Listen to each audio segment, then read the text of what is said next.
Hunter Biden's lawyer filed an ethics complaint against Rep. Marjorie Taylor Greene, requesting that an ethics watchdog immediately initiate a review of Greene's conduct after she showed sexually explicit photos of Biden at a congressional hearing. Must watch. Happen Just Now. Enjoy hearing your thoughts.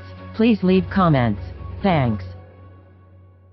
I'd also like to remind everyone that on our Oversight Committee, we provide oversight into all parts of the federal government, including their Department of Justice, and their willingness to prosecute and their unwillingness to prosecute, and whether it's politically motivated. I would also like to say that when evidence and proof of a crime is presented, no prosecution should be denied, no matter who the person is. To the whistleblowers today, I thank both of you for your courage to come to the committee today and your commitment to truth. I have great respect for it, so thank you. I would like to talk with you both about Hunter Biden and his tax write-offs with his law firm, Owasco. I would like to ask Mr. Ziegler, when did you start your investigation? In your testimony, it was November 2018. Is that correct? Yes or no? Yes, that's correct. Thank you. During your testimony with the House Ways and Means Committee, you stated that through bank records, you identified Hunter Biden was paying prostitutes related to a potential prostitution ring. Is that correct? Yes or no? Yes, that's correct. I've also reviewed those same bank reports, commonly referred to as SARS, Suspicious Activity Reports, and I'm very troubled by them. We read thousands of them in the Treasury. This particular excerpt from a SARS report talks about human trafficking and in regards to Hunter Biden and Owasco and payments he was making.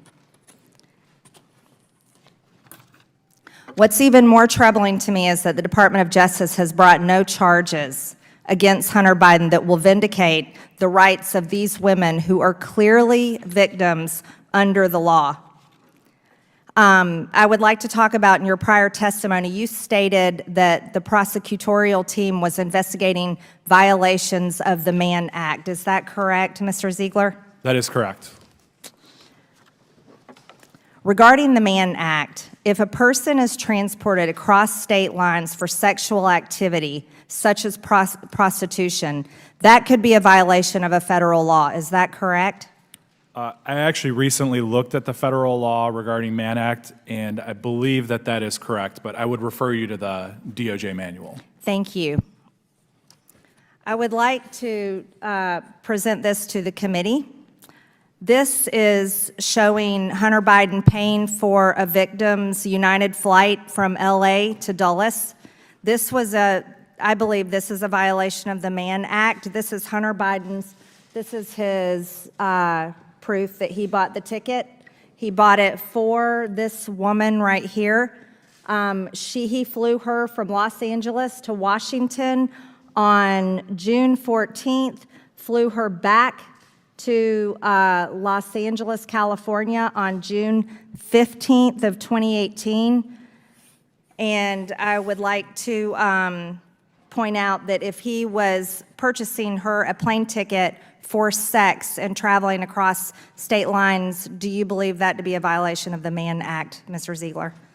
So I can talk to specifically what's in my transcript regarding the Mann Act. So I know we were compiling the information together. Yes, but Mr. Ziegler, as the law states, by the code of the law, it states traveling, paying someone to go across state lines is prostitution. It's a violation of the Mann Act. Let me just move on just one more second here.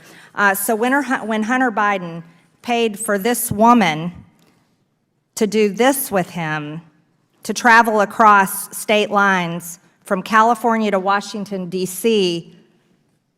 on June 15th, this is a violation of the Mann Act. This was prostitution. Let me continue. Did Hunter Biden also use his company, Owasco PC, to pay prostitutes? Can you hold on one second?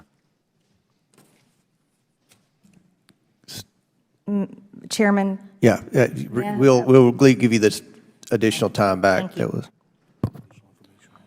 So regarding Mann Act violations, what we can do is, given by the statute, we can turn those over to the House Ways and Means Committee, and then they can decide to vote to turn them over to you. regarding Mann Act. Yep, thank you, Mr. Ziegler. So talking about Hunter Biden using his company, Owasco PC, to pay prostitutes, this is also a suspicious activity report showing that victim one, the woman that was paid for prostitution, that traveled from California to Washington, D.C., paid for by Hunter Biden. This is an excerpt from a SARS report that we've read in the Treasury, and I think you all have looked at these too, showing that victim one was supposedly an employee of Owasco. But I would like to point out, this is not really what most paralegals do for law firms. And it's very serious that Hunter Biden was paying this woman through his law firm and then writing it off as business tax exemptions. Most people write off, write off things for their taxes through their businesses, like a meal or say office supplies. But can you confirm for me that Hunter Biden had written off payments to prostitutes through his law firm, Owasco? I appreciate the question given by the statute. I'm limited in my testimony today, and I respectfully would need to turn those records over to the House Ways and Means Committee. Okay, thank you, Mr. Ziegler. One last question. You referred to one of the assistants as West Coast assistant. I believe this is the West Coast assistant. Could you agree with that? So I can tell you that there were deductions for what we believe to be escorts, and then that $10,000 golf club membership. Yes, that was not a golf club membership. That was for a sex club payment. That was for a sex club payment. Payments such as this from Hunter Biden to prostitutes. Also, Mr. Shapley. Come on. Mr. Chairman, we're at 1 minute and 53 seconds over. As long as Ms. Ocasio-Cortez can get equal time, she can keep going. I will let Ms. Greene wrap up 5 seconds, and then I'll give Mr. Mafume additional time. Thank you, Mr. Chairman.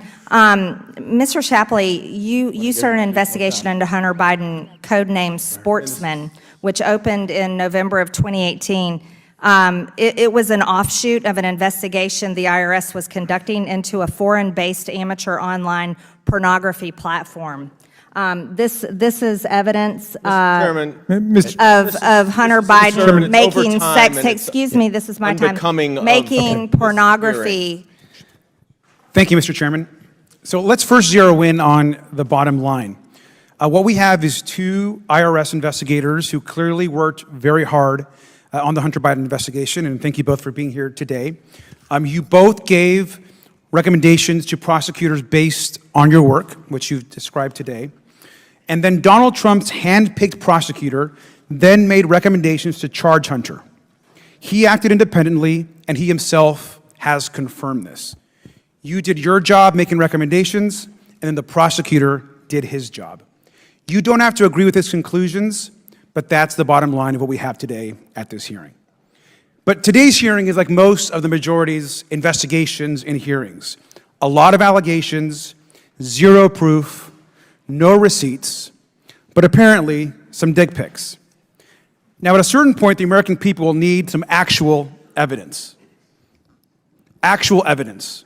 But we've seen absolutely none. So let's go back and review what's gone over the course of the last 7 months of this smear campaign against the White House. First, the committee is clearly obsessed with Hunter Biden, massively obsessed with him.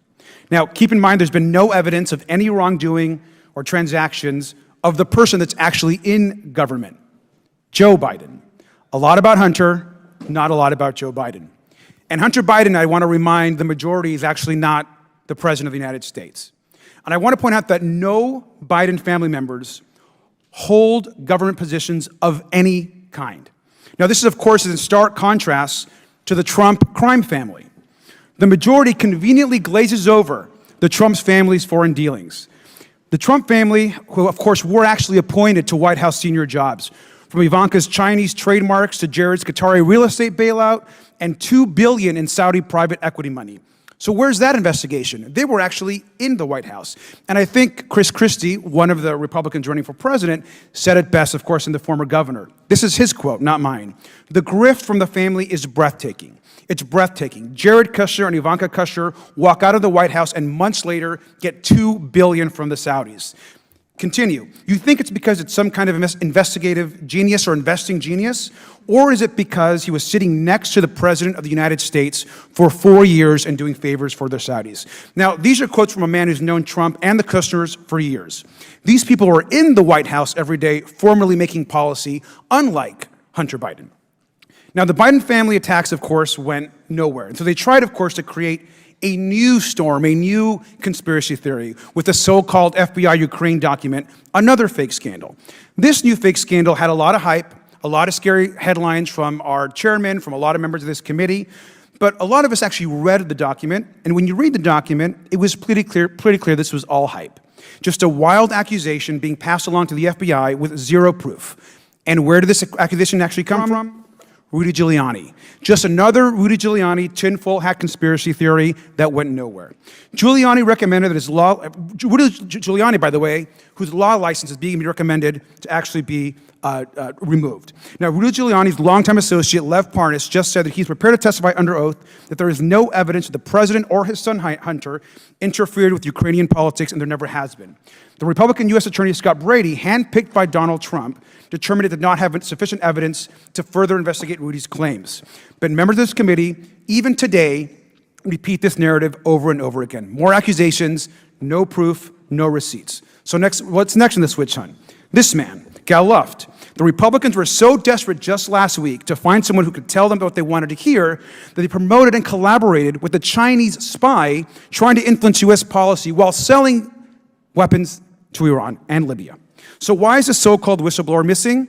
We don't know. Skipped his bail, being searched upon after being arrested. Now we're so desperate to cling to this narrative that they're defending this alleged crook. I want to know, we have questions.